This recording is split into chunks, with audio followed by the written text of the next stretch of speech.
from a sort of a project management, either mindset, or sometimes we see this in perception, to more of a value stream management and a focus on value delivery. And so the two primary learning objectives that I've got is to understand how to capitalize on the ongoing relevance of and the critical need for project professionals to help organizations achieve organizational agility, as well as how to, again, learn how to move into focusing on what we call a minimum business increment or a minimum value increment. So the content that I have is heavily drawn upon from PMI's Discipline Agile Value Stream consultant content. And within that body of knowledge, there's a fair amount of content on roles and responsibilities. And one of the things that we see quite a bit, especially with respect to agile transformations, is that there's a question about what happens with the project managers or what happens with the PMOs. I've had an opportunity to work with some large organizations that have adopted, a scaled approach, specifically SAFe, the Scaled Agile Framework. And there are times where we're seeing that, PMOs get disbanded, and there's a question of, again, where do we put people that were in these titled positions? And that's been a lot of the focus, and we've tried to bring into a role that we call the value delivery manager. And so if you kind of picture one of the more systemic problems with respect to agile ways of working is if you take a look at a typical agile team and the roles that are on it, we're going to see, an agile coach, right? We'll see a scrum master, or if we're looking at Discipline Agile's content, it's going to be the team lead. And they're there to support the team's agile adoption, right? Which practices, which recurring events that the team is going to get benefit from. And we also have the product owner. So, we have a role that's intended to build the right product, and then we have the team members that build the product. And so there's no project manager that is in these agile teams the way that they're depicted in Scrum or in just about any other agile approach is guidance.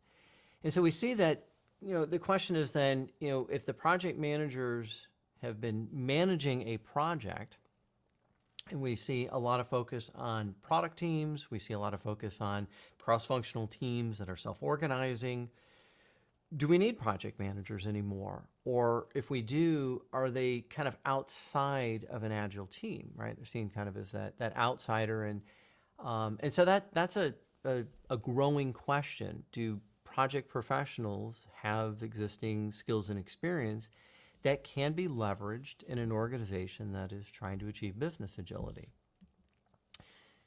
Well, hopefully you'll be able to tell even this early into my discussion is yes, absolutely.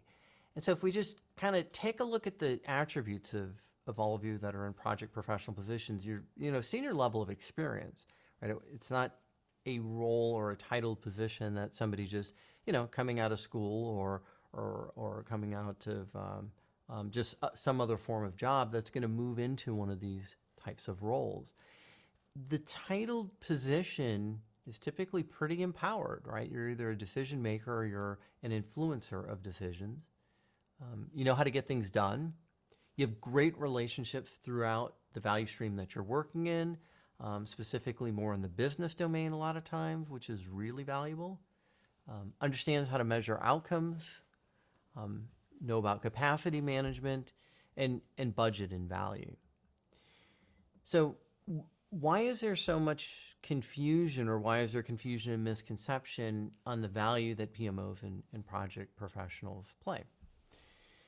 So one of them, unfortunately, is the marketplace is flooded with people that end up in roles or have seeken out being in a role like a Scrum Master. And no disrespect to Scrum or being a professional Scrum Master, but we do find a lot of times that people in those roles have very limited experience. They've potentially only gone through a 2-day training, maybe obtained a certification that has a very easy to pass exam. A lot of times we find, and I've worked with a lot of Scrum Masters that had never actually been on a team that used Scrum, and yet they have worked themselves into a role where now they're coaching or mentoring a team and a portion of the organization that team is working in to adopt this new way of working. So that presents a lot of challenges, and it's also a very small body of knowledge when we're looking at the Scrum Guide. So there's a lack of experience and a lack of knowledge with respect to how agile ways of working can provide potentially really great benefits. So we see quite a bit. The company that we're both a PMI authorized training partner and we're a consulting partner. And so we do a fair amount of private training for organizations. And we also do a fair amount of sort of open enrollment public training. And we get a lot of people that are in project manager roles, unsure of what agile means for their career. You know, are they potentially going to move into some form of an agile coach? Is maybe a product owner a role that they're going to transition to? Are they going to continue to seek out work that again is more in a titled project manager position? And so that leads me into now really getting to the heart of the role of the value delivery manager and focusing on the flow of value delivery. So as organizations are now starting to look to value stream management, specifically value stream management for digital products. So value stream management's been around in the manufacturing world for quite some time.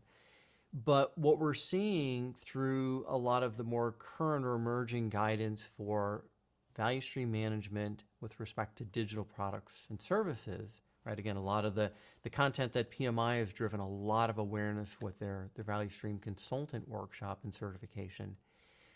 Organizations are now starting to understand the benefits of concentrating on improving their value streams, and they need people who can focus on improving the flow of value delivered to customers.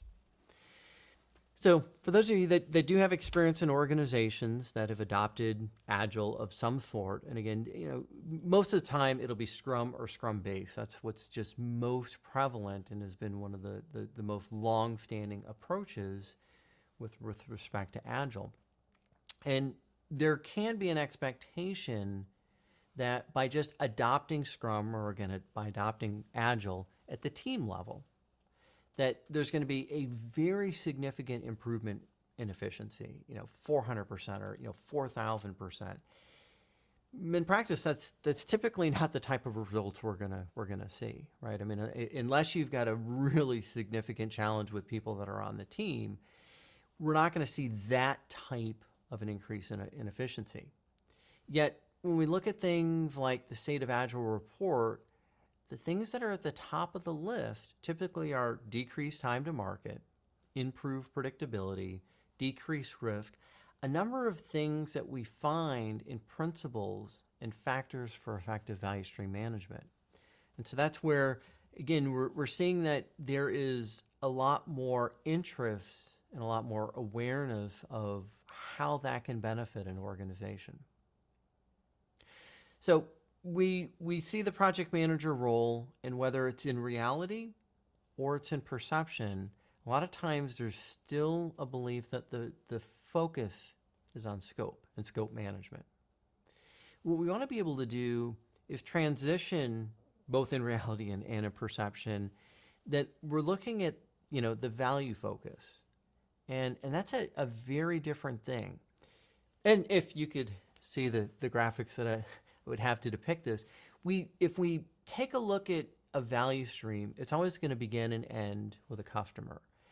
And what we try to do is we try to understand how we go from ideation, a request from a customer, or an idea that comes up from a stakeholder, and how do we sort of traverse through a strategic objective, and then typically we're going to see that decomposed into an initiative, and then we're going to either see a project, or even better, we're going to see a strategy called the minimum business increment, where we're going to take that, and that is part of portfolio management. That's part of how we make investment decisions with the smallest thing of value that we've identified that we can do, that a delivery team or teams would then, do the work on and be able to release to our customers, whether it's an internal or external customer, and we would have consumable value. Or we'd know what we've done, we need to pivot from.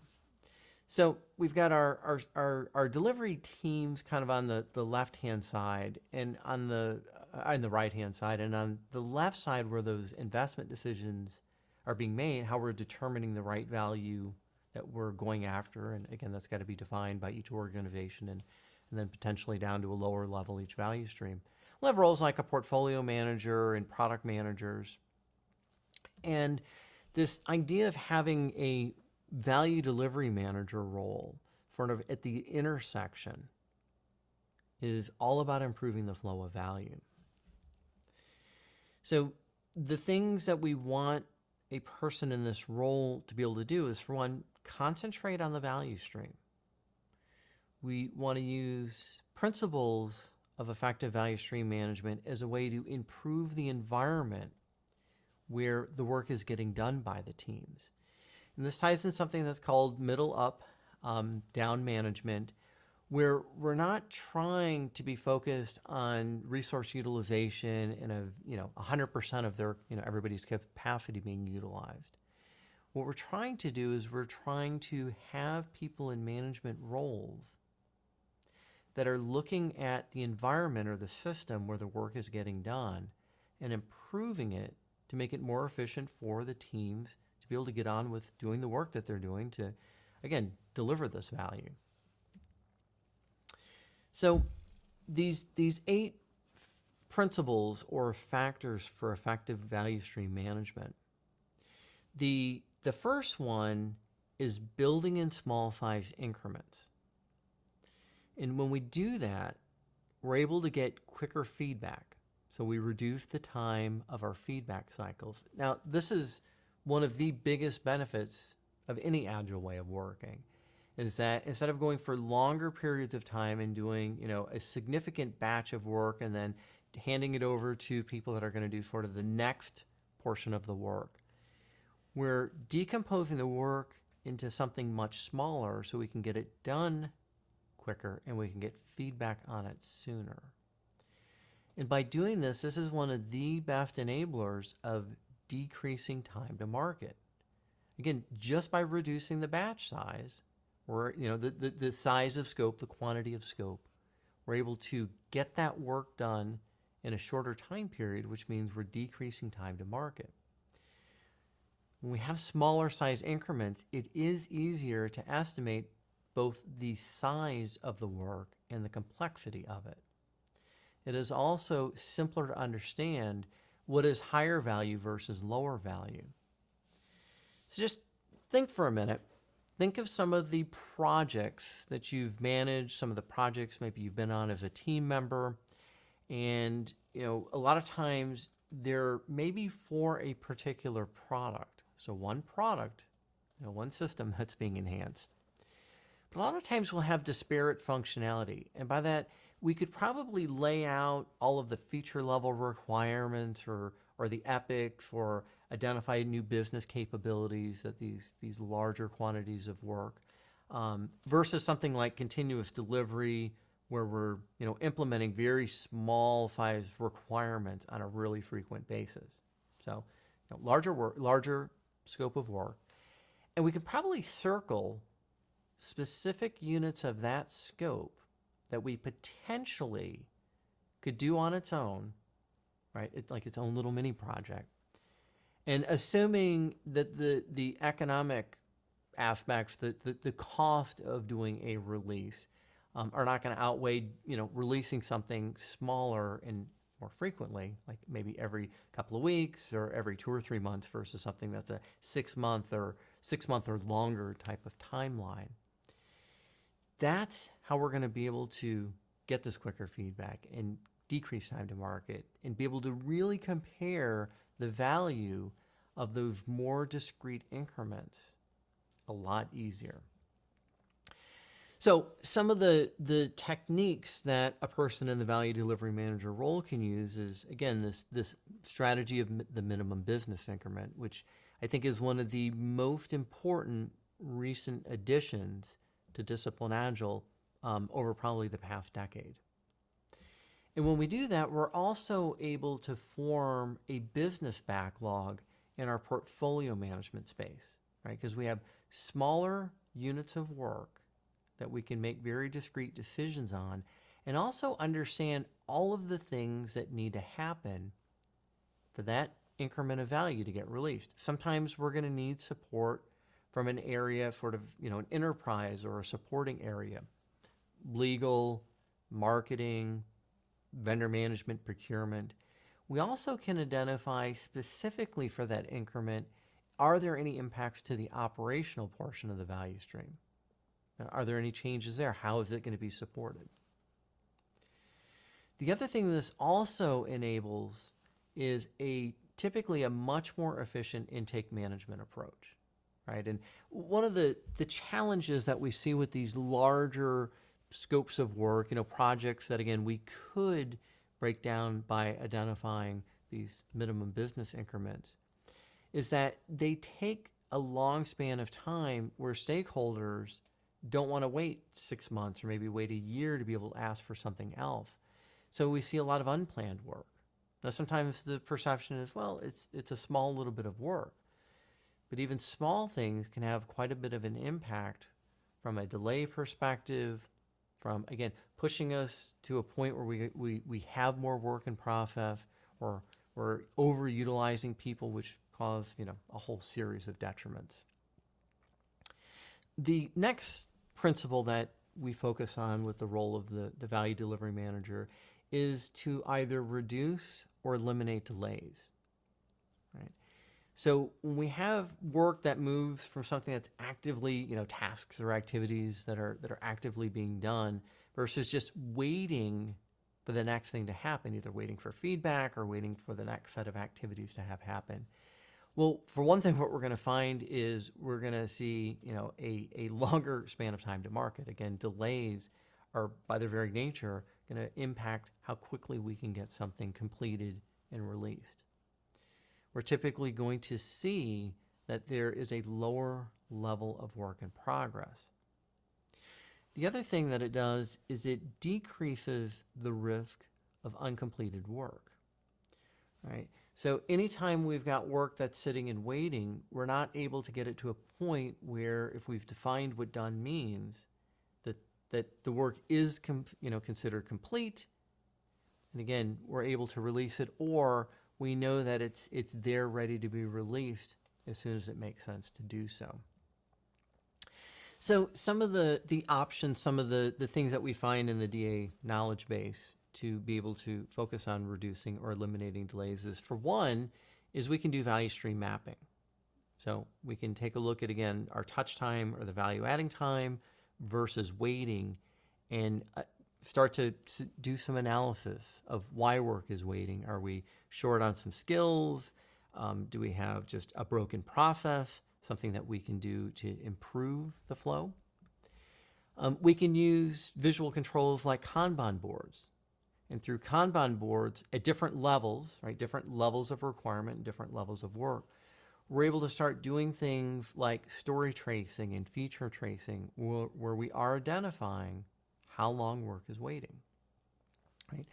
And that paints a very different picture for the things that we are finding out why the work is waiting, and the type of discussions we can have either with a team or with the teams doing the work, again, with leadership or management in the organization to be able to help, remove an impediment or make a change. The next principle we focus on is to decrease the feedback cycle time. So things like small defects or bugs can have significant consequences. It's kind of like if you've ever seen any of the demonstrations or maybe the videos where, a domino can knock over about 150% of its weight. So you can start off with a really teeny tiny domino, and within 9 or 10 dominoes, that little, tenth of a pound domino can knock over a domino that's approximately 100 pounds. So small things can have very significant consequences the longer they go. The longer we go from detecting an error or a bug to where we're able to do some analysis and either make the fix or figure out what we need to do. It provides validation on value sooner. So the quicker we can get feedback, the quicker we know that what we're doing and what we potentially are going to continue to do will provide value.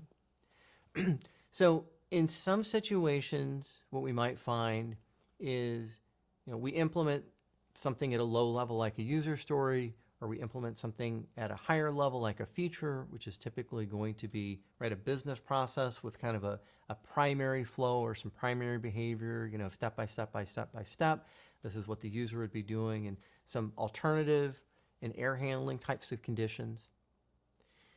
The quicker we get feedback, the more we know, is that going to work? And sometimes we'll have our product owner and we'll have business subject, stakeholders, subject matter experts that say, that's what we asked for, but now that we're able to interact with this functionality, this does not look like it's going to provide the value we thought. And the sooner we know that, the quicker and more efficiently we can make a decision on what we're going to do.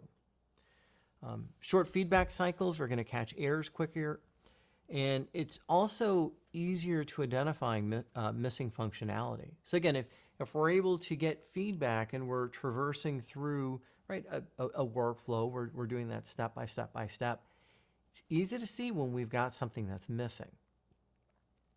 So again, some of the options that we've got within the DA knowledge base, on-demand demos, right? Yes, most teams that are using an agile way of working, at a minimum, should be providing an opportunity to showcase demonstrable progress in their sprint review. But that's not nearly frequently enough, right? So on-demand demos, right? As soon as we have some functionality that is at a point where we can get feedback on it, that's what we want to see happening. Active stakeholder participation, pairing of team members together, focusing on finishing features from beginning to end, and planning for finishing integrated features. By integrated features here, I mean if we've got one quantity of work one team is doing, and there is an enhancement, a small change that needs to be made in another system that is integrated, and that needs to happen so that, again, information is able to be passed back and forth. We need to plan on finishing those integrated features as quickly as possible. So right now I've gone through just 3 of the 8 factors that I'm going to go through, but I like to pause here for a moment and think about, so who could be focusing on trying to reduce the batch size of work? Who can or who should be focused on identifying delays, understanding what's causing the delay and what options we have to make an improvement or do something, and again, until we put it in action, we'll see if it makes an improvement or not, as well as decrease feedback cycle time. Well, everyone, right? Everyone should be focused on this and the other 5 factors that I'm going to go over. However, in practice, rarely do we see team members doing this, right? A lot of times we're still seeing a lot of teams that are trying to get to a point where they're really getting the benefit of an agile way of working. Is that the product owners? Sure, the product owner role for a lot of these things should also be within their purview. But again, we find that there aren't as many situations where somebody that's in a role like a product owner, that's like a titled or a full-time position. So it can be a struggle to get somebody in that role to just do some of the minimal sort of tasks and responsibilities that role is intended to be doing, let alone focusing on some of these factors to actually improve flow and improve the environment the work is getting done. And lastly, should it be the team level coach, the scrum master or the team lead? It could. But again, a lot of times we're finding either somebody in a scrum master role doesn't always have the level of experience needed. Sometimes when they do, so there are plenty of people in scrum master roles that are what I'd consider like a professional scrum master. very skilled, very experienced, but sometimes they aren't dedicated to one single team, right? Sometimes they're shared across teams, so they don't have a lot of bandwidth. So there's a lot of challenges there as well. So what we need somebody that understands these principles, understands the types of options that we have and where they may or may not be a good one to select, help with putting them into action, and then having the capacity to also be able to do monitoring. So again, that's why I feel project managers being a project manager and also moving into a role like a value delivery manager, it's one of the best usages of the level of experience and knowledge that project professionals have. And we've worked with a number of companies to again be able to do this, and that's a bit also what I'm drawing upon. Okay, so for the next principle, build quality into the product or service. Yep, now this sounds pretty straightforward, that yeah, we should always be focused on quality. But one of the things that we want to be able to raise awareness and visualize is the focus on quality and the detriments that we want to be looking at is it reduces work that would have not had to have been done otherwise. So if we don't have an adequate level of quality, we are finding there are defects, there are bugs. Well, for one, work is going backwards in the workflow. That's a handback, right? So we have something that needs to be corrected. Now that almost always is going to also impact the second principle that I talked about, delays. Is when work goes backwards, right? The team member that did that work is more than likely going to be working on something else, right? They're not just sitting idle. They're not expecting what they did to, again, have a bug or bugs identified and it's going to come back to them. So now they've got to make a determination. Are they going to stop the work that they're currently doing and fix the bug? Or is that work going to sit and wait, right? So it's delayed. So they finish what they're working on and then they move to that work.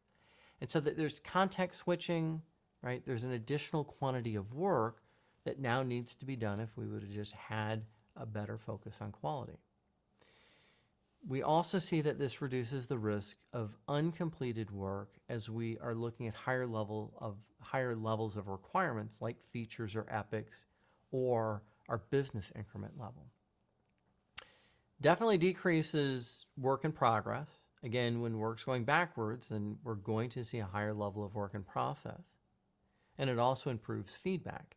If we have a particularly buggy or low quality system, a lot of times it gets very challenging to get feedback from our business stakeholders or other people that we're engaging, oftentimes through our product owner, to give us feedback.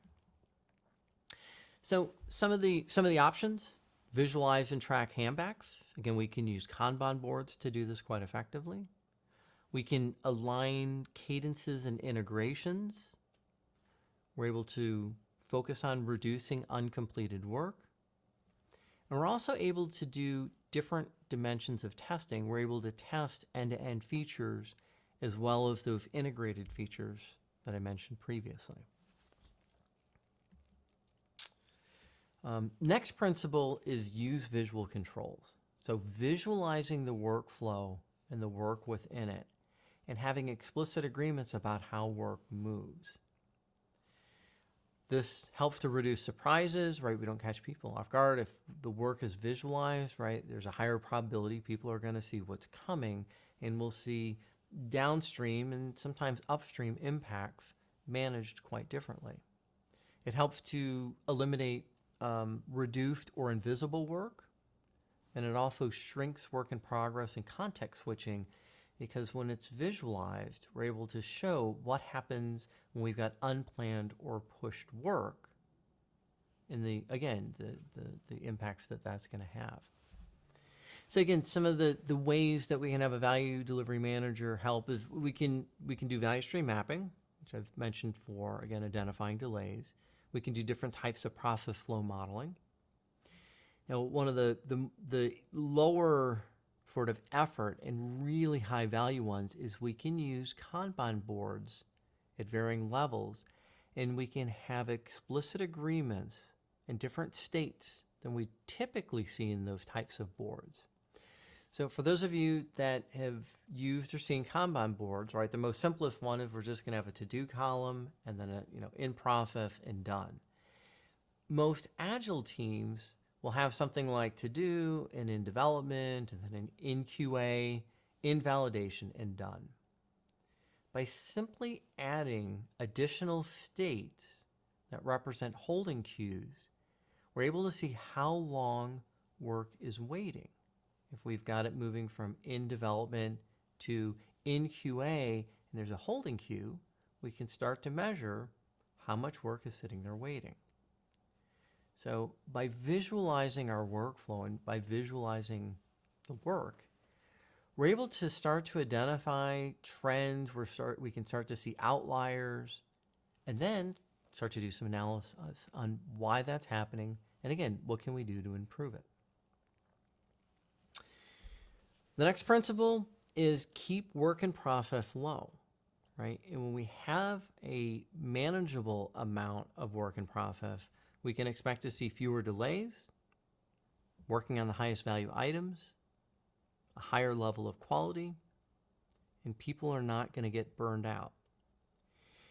So when we've got a lot of work in process, right, there's lots of detriments that we can all probably just be thinking about with our own experience, right? But we typically are going to be in a much more reactionary, right, reactive type of situation, because if we have a lot of WIP, we're probably going to be sort of seeing that there are going to be people that are sort of who's yelling the loudest or who's bringing the most visibility to their work. So again, lots of that context switching, and oftentimes not necessarily working on the most important thing. So some of the options here, again, we can have a good intake management process. We can see what type of work should flow through that, and we should have ways that work can bypass it when truly need to, when it is something that needs critical attention and needs to get done quickly. Visualize work in process, again, the principles that I just covered, and using something like Kanban boards. Managing cost of delay, and we want to be able to bring focus to how often context switching is happening.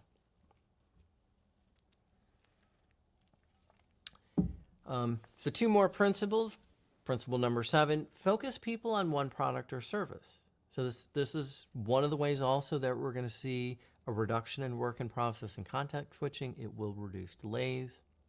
It's going to help with increasing ownership versus that more siloed focus, that I just need to get my part done.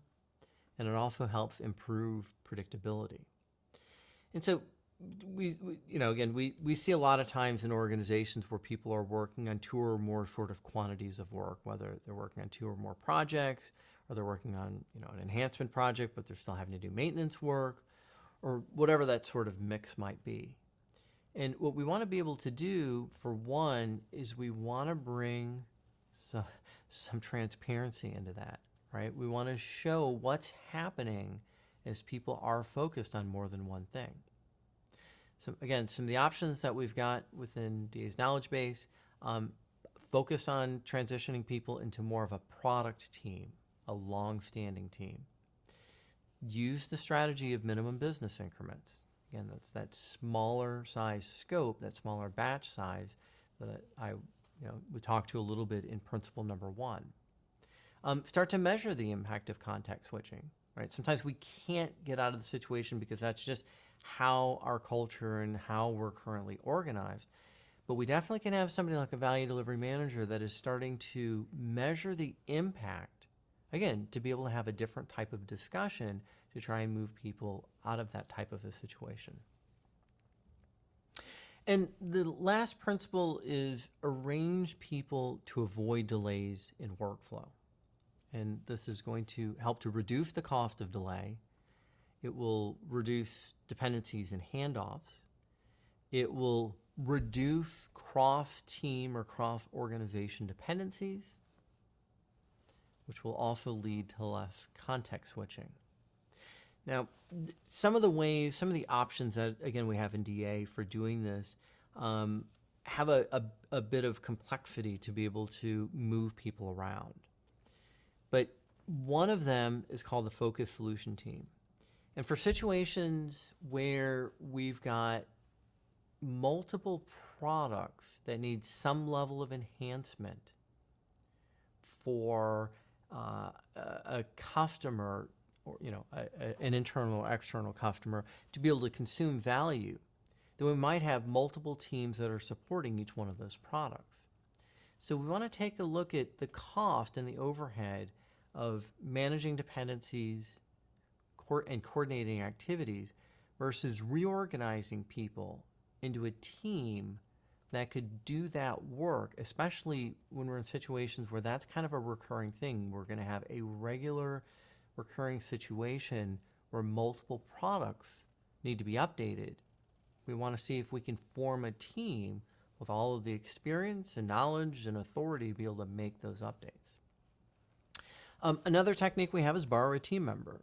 Sometimes being able to reduce the dependencies and coordination can be done by borrowing a team member for some period of time.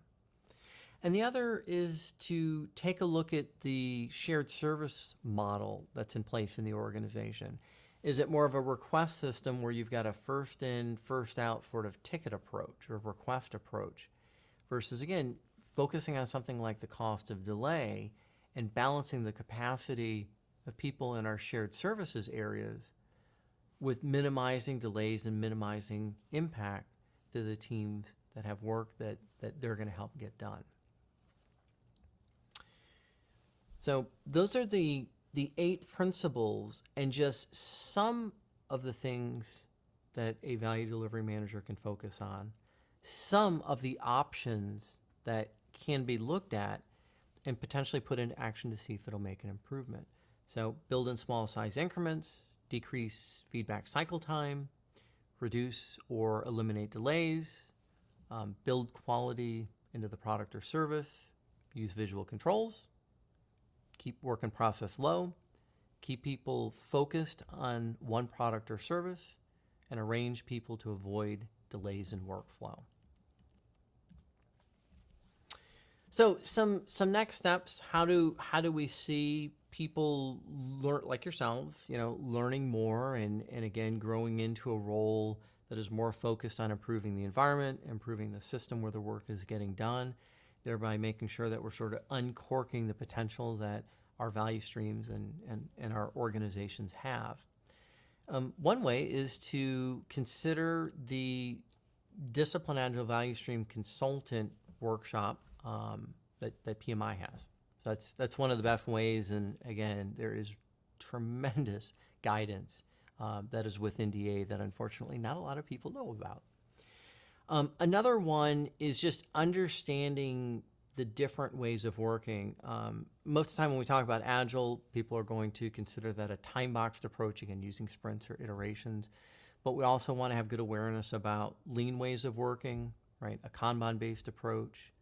We want to understand continuous delivery, where we have like maintenance work or, again, small work that we're able to get done and release on a very frequent basis. How innovation work can get done with an Agile way of working. And then for those situations where we need a sizable number of people, right, a scaled approach, a teams of team approach.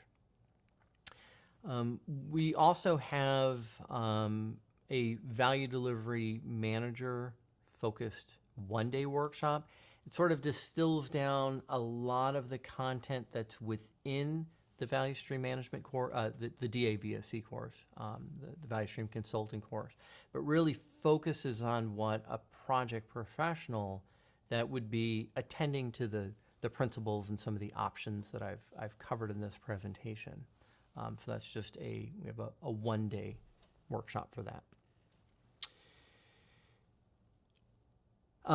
And the rest is really things that have QR codes and how to connect and how to take a look at some of the descriptions, again, of PMI's workshop and some of the other workshops we have to offer. So I'll send you a copy of the PDF of all of the material, and then you'll have access to all the other things that that are in it. I can make sure to get that to everybody that had registered. I think it may be a little bit too tough for me to try and whittle back those that showed versus those that registered, but I can send that information out. Um, I did. You triggered a couple of questions for me throughout the presentation. Is it too early to ask some of No, them? now is the Q&A time. Now it's perfect. Okay, so I want to apologize, like I said, for the presentation and the sharing, but I think you did wonderful at adapting and getting past that, but again, apologies on the challenges there. Um, so a lot of what you spoke about, I'm trying to remember the exact year. Maybe you can help me with this. That PMI launch DA, was it 2019 or was it 2020?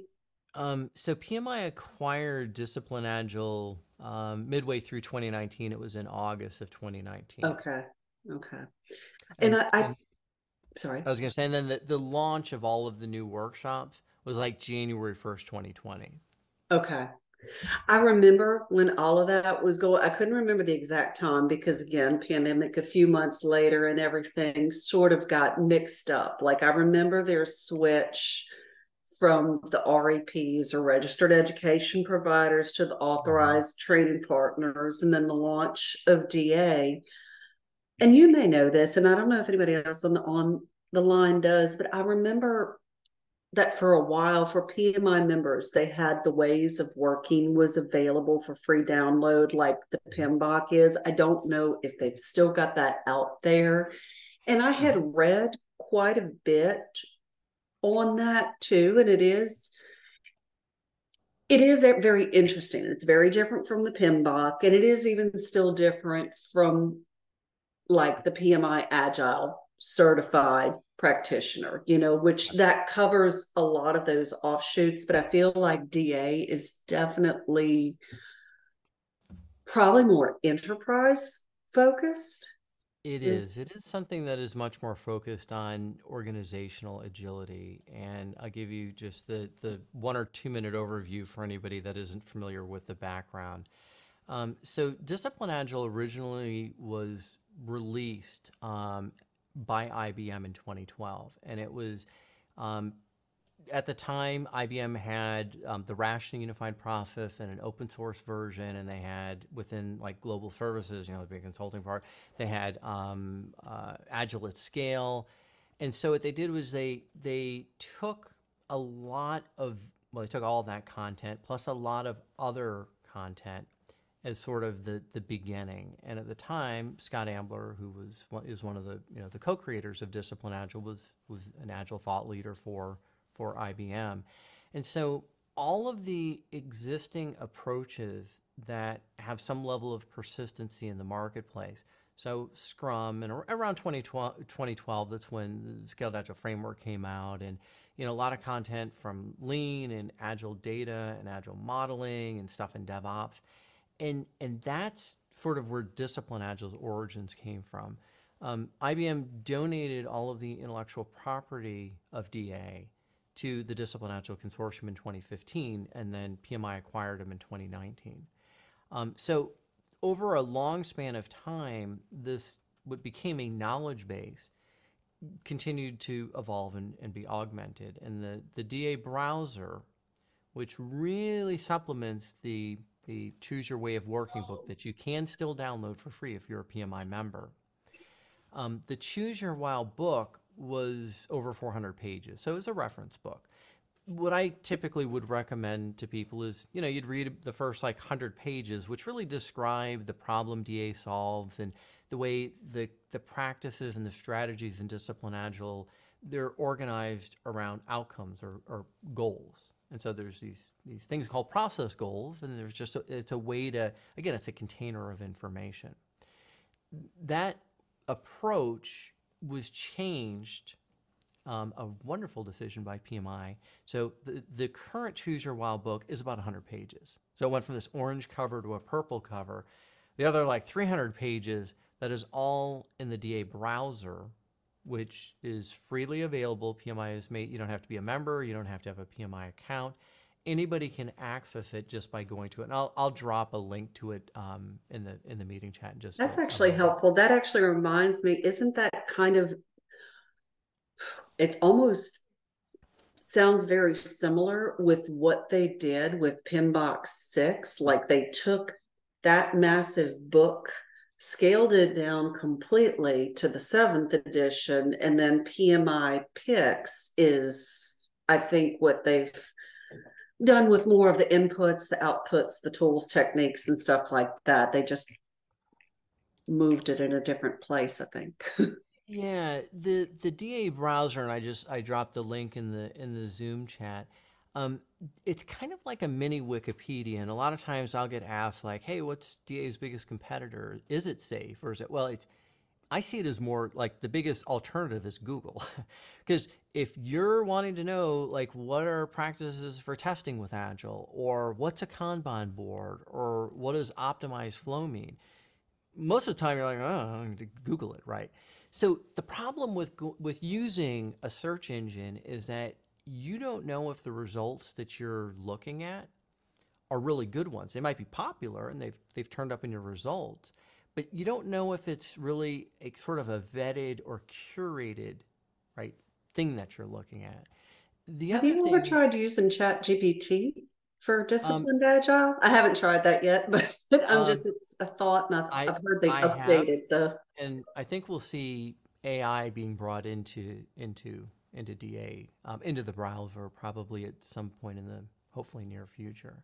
Okay. Um, but that's part of the part of the challenge is that you might not know which practices or which techniques or strategies are going to really work well in a given situation. And so what DA does, and this is at the team level, at the cross team level, and at the value stream level, as well as organization, the knowledge base provides you a bit of a brief description on what the practice is. It'll give you some trade-offs, just like a bulleted list.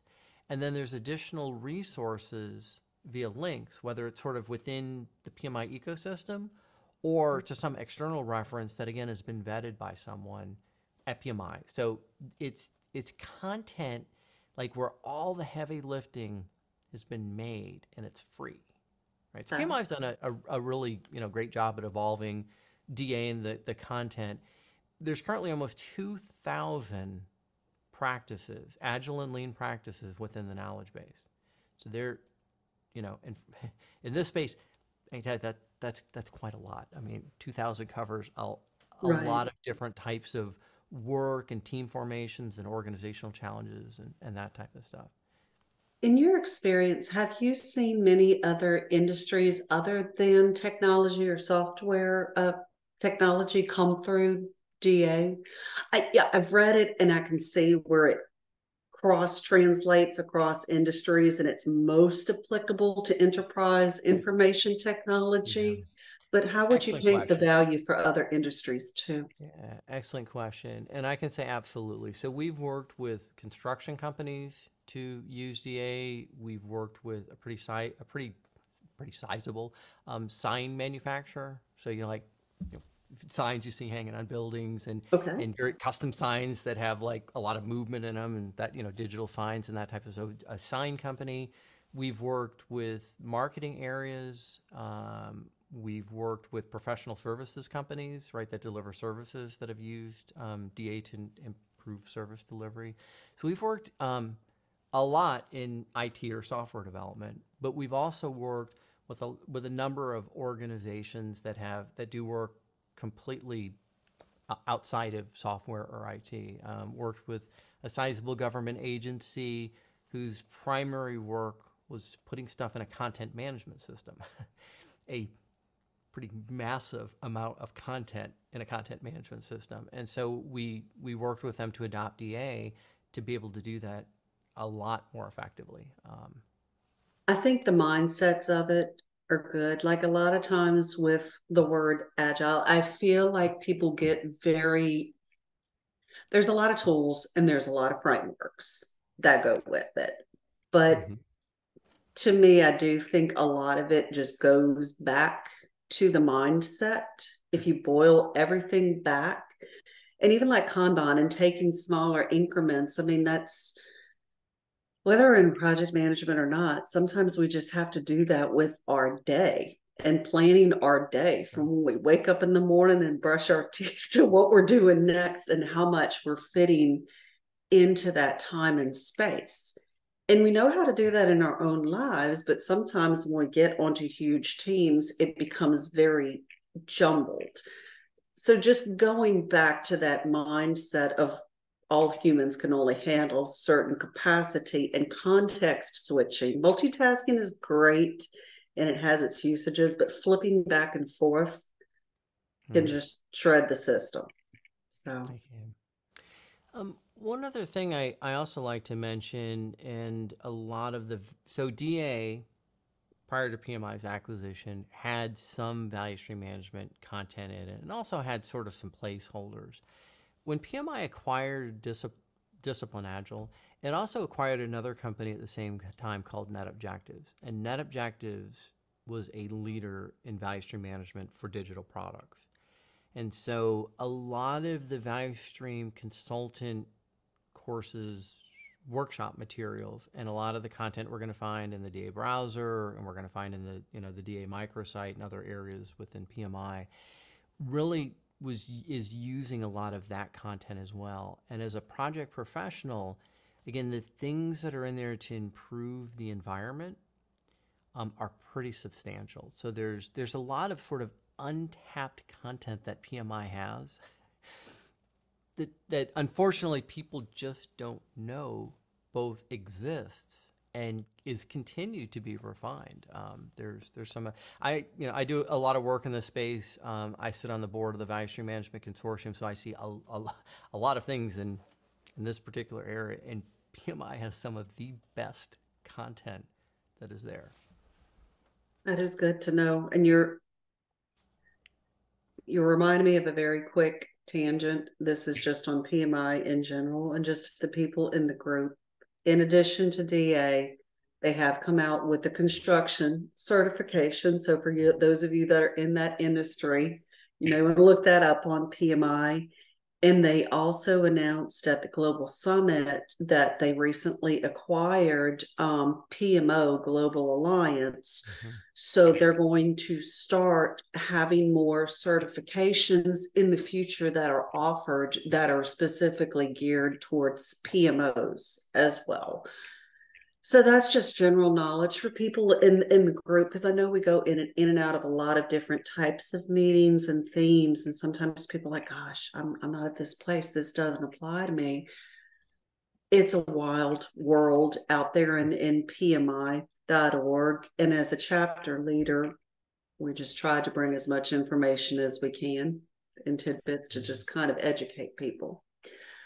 But I want to Um, open it up to yeah, I know I some of can. y'all might have questions. I Yes, haven't seen. and let's get into all those questions. I do before we run out of time. I do want to mention one other thing that PMI has continued to make an investment in DA, but sometimes again it's just not as apparent. There are new workshops that are coming out.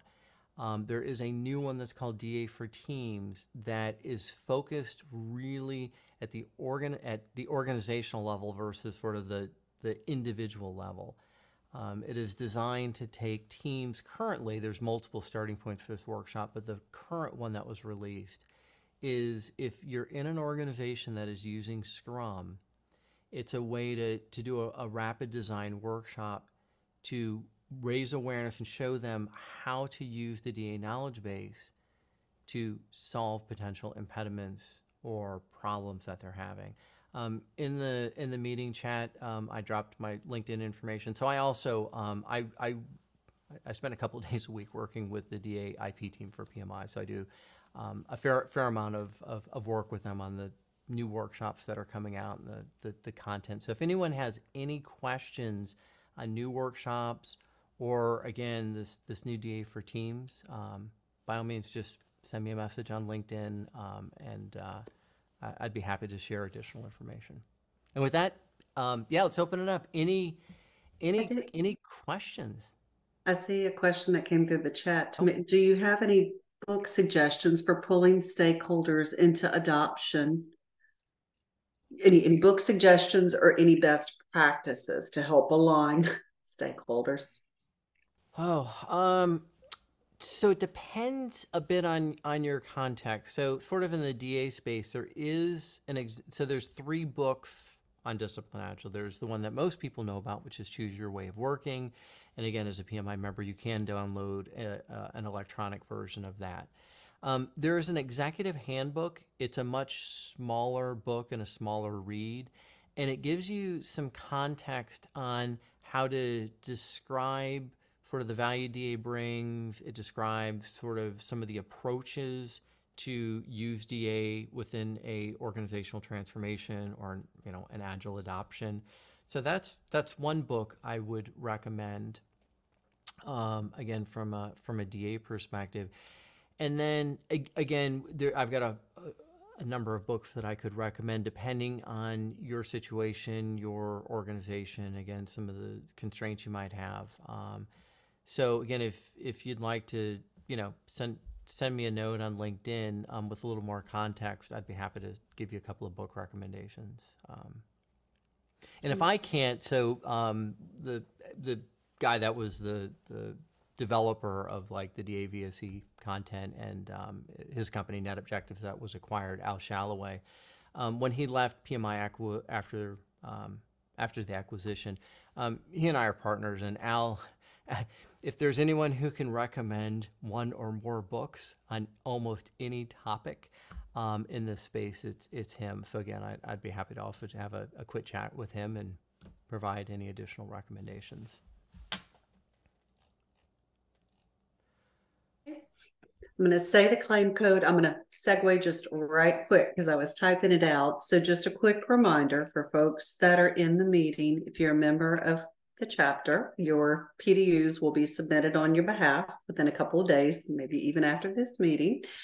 And then for those of you that are guests, we do ask that you self-report.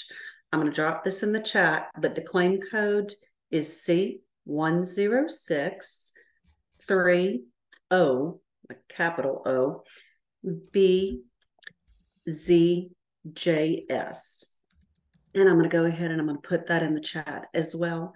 And we've still got 10 minutes. So I would ask that anybody that's got questions for Joshua, take yourself off of mute, please. Yeah. And please feel free to ask questions.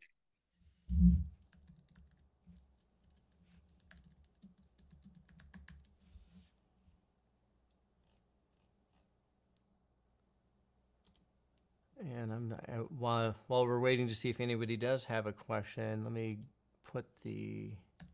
I'll put the link to that should take you to the executive guide for Discipline Agile. And again, one of the books that talks about techniques for working with stakeholders and again raising awareness on how DA works, the problem it solves, the value it can potentially bring.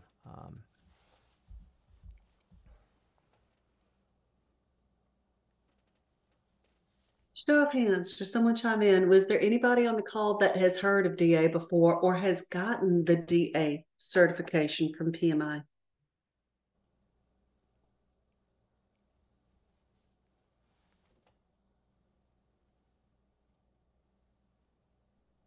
Bueller. Hi, Tanya. This is Hey. Roseanne. Hello. Hi. I did take a DA class, and I found it very interesting. And this was actually with Scott Ambler, and but I didn't get certified, and partly because I'm retired, so I just decided that I didn't want to go through another testing. But I do think that it is a definite toolbox of methodologies to use depending on whatever your project is, whether it's IT or construction. My background's a little bit more in construction. There's a few more parameters that you have to meet in construction that are a little bit different.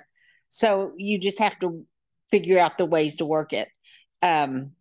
But I definitely think it is a lot more forgiving, I guess you would say, in the different methodologies that you can use as opposed to just one particular way, like just Scrum or just Agile or whatever it is. So I think it is a great way for teams to look at different methods.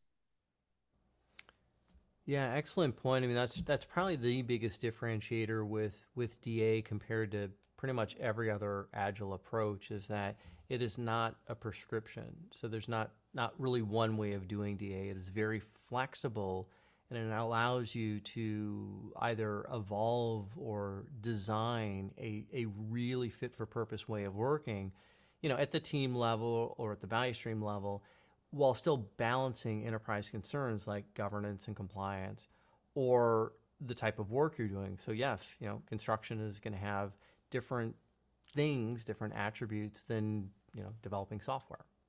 DA provides a really great approach for being able to do that. Agree. Thank you. Bob Mathias here. I did take the Disciplined Agile certification course. It's about a year ago now, and I did go through the testing process. The testing process is, well, it's very similar to the PMBOK testing process and the PMP.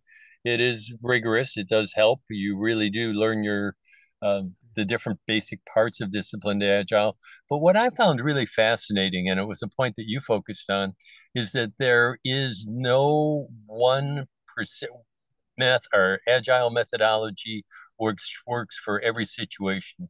There are recommendations within the disciplined agile approach for different situations, different size groups, and they use, oh, geez, let me see.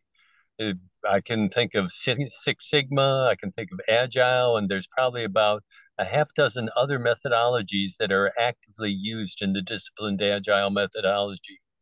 The Disciplined Agile browser is also a very useful tool, an invaluable tool that documents an amazing amount of information.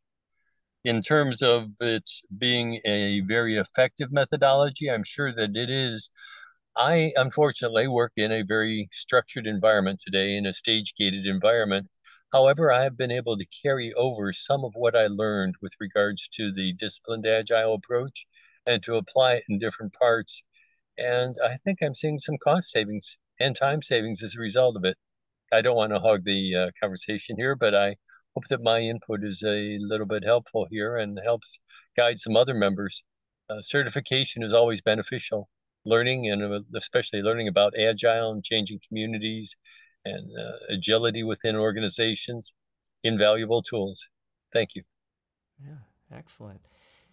In the chat, I also put another link, and this takes you to the microsite within PMI for Discipline Agile. It's called Why Discipline Agile Intro. This covers a little bit of the new DA for Teams workshop, but for those of you that haven't seen the DA browser before, there is a little 10-minute tutorial. There's a little video right at the very top of the page that will show you just basic navigation and how you find content, and just how it can be a little overwhelming if you go into the browser and you're just kind of just clicking around. So that's a very short overview of the browser and how to use it.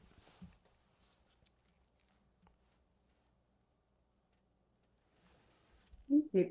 We've got time for just a few more questions. Anybody has some?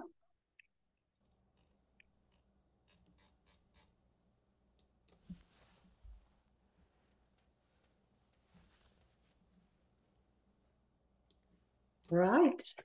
Here are no questions. I want to thank Joshua for your time tonight and your patience. I appreciate it. So we will be getting this recording online too, so people can still go back and reference it and see the links in the chat, and then also, just go ahead and send me the presentation too. I'll go ahead and I'll get that out in the next couple of days, to the people that attended. So, and thank you for your time. So, and thanks to all of y'all to continue to join us. So keep engaged on LinkedIn and the website for updates, and then our next virtual presentation. wish y'all all a great holiday. It'll be in 2024 when we kick that off. So, Y'all very much. all right. Happy Thanksgiving to you, and thank you both for tonight. Thank you so much. And Alan, too, this is specifically to you. I've told Kevin, y'all can reach out to me too. I'll be glad to help share tips for New Orleans and just some of the different things that we've been doing here as well. Awesome. Thank you so much. All right. Y'all have a good one. Thank you. You too. Bye-bye. Bye.